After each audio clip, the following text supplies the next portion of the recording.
Right, more questions coming at you on my AskGolfGuru channel. This is my second channel, so if you're not subscribed to this one, give it a good old subscribe. If you want your questions answered, just hit the comment section up down below.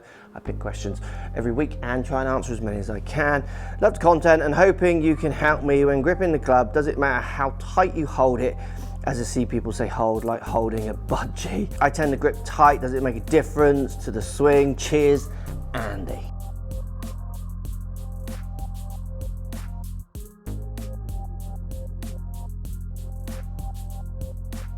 Yeah, this is one of the great classic old ones, isn't it? One of those old, like, just, yeah, budgie, toothpaste, those kind of things. I've done videos, I've told people to do that because that's what we believe. What I tend to see with students is I don't see patterns too much with if they're holding it tight or light. You get some who like to be really loose and some who like to be much tighter, and then obviously as the club moves around your hand, around your swing, you're going to be pulling and pushing and twisting on it hard, which requires force. Your grip pressure without knowing exactly, without measuring, because it's really hard to measure. I spoke with Golf Pride actually when we were there, actually measuring how people offend and use the grip in pressure terms is hard, because as soon as you put sensors anywhere, they feel them. So and then if you start, so if I just put a lump under this grip and start swinging it, I'll feel that lump and it'll make me move and react differently. But what happens is your grip pressures will be moving and changing, I would guess, as you try to apply force to the club, as you swing it around your body. You know, I've got a transition of energy and I've got to make sure that I'm holding on to the club from tops to bottom, back swings.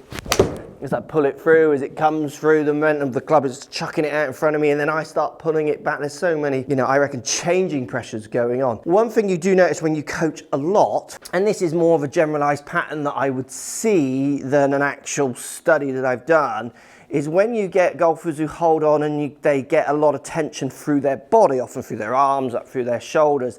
So they maybe hold on tight or they really tense up certain parts of their body.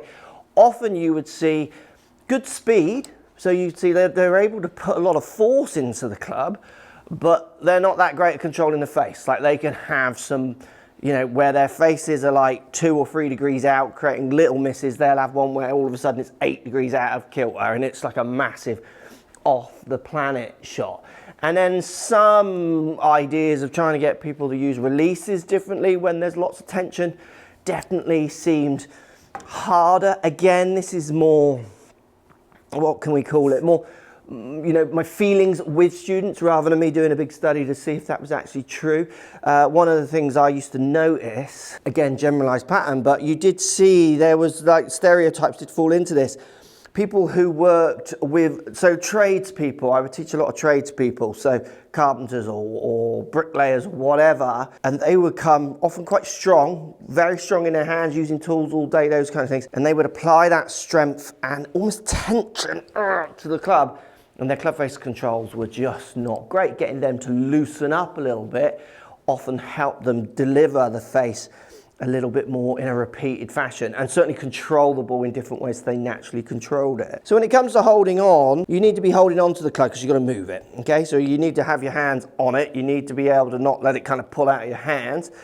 Ideally, you don't want too much tension, unless you're someone who creates a lot of tension and hits good shots. If you are, keep doing it. And that's the thing, I think that's the bigger difference nowadays, is it's more about trying to make it functional than it is just saying everyone should hold it X way.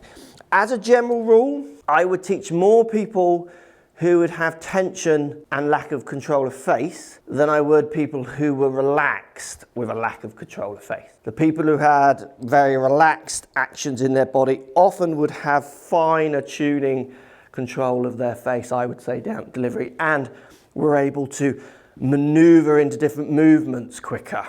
So staying more on the relaxed side so you can move, and you'll see it in waggles. Look how relaxed I am when I'm moving my club at the start. Like if I had tension in my hands, everything's going to go.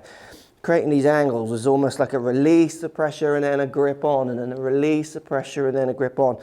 So it's trying to reduce tension to allow me to flow, move, and hopefully go quite fast, which I never go fast enough. Keep that tension out of your body, give you some freedom of movement. Don't be afraid to waggle the club around at the start and feel some changing pressures, I think is quite good, because I think that's what you're going to feel as you swing.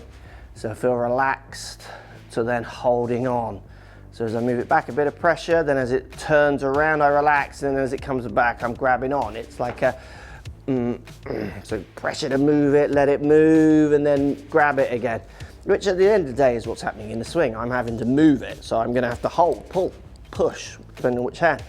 And then as it starts moving, I'm gonna let it go. I don't want to then chuck more energy through it to knock it off kind of any angles, because I want it to spin around my body. And then as I pull, it's gonna start, momentum's gonna go. So I'm gonna let the momentum go, and then as I hit and it comes down, it comes through. So going this end, now I have to start pulling back on it. So from kind of here onwards, I reckon I pull it up and back on it to try and stop it from literally helicoptering out in front of me. So I think having a good skill of pressure, relax, pressure is quite a good idea for lots of golfers to understand maybe how that club will feel as it moves around their body. Great question, it's a good one. It's one there's not enough research about, which we could do more on.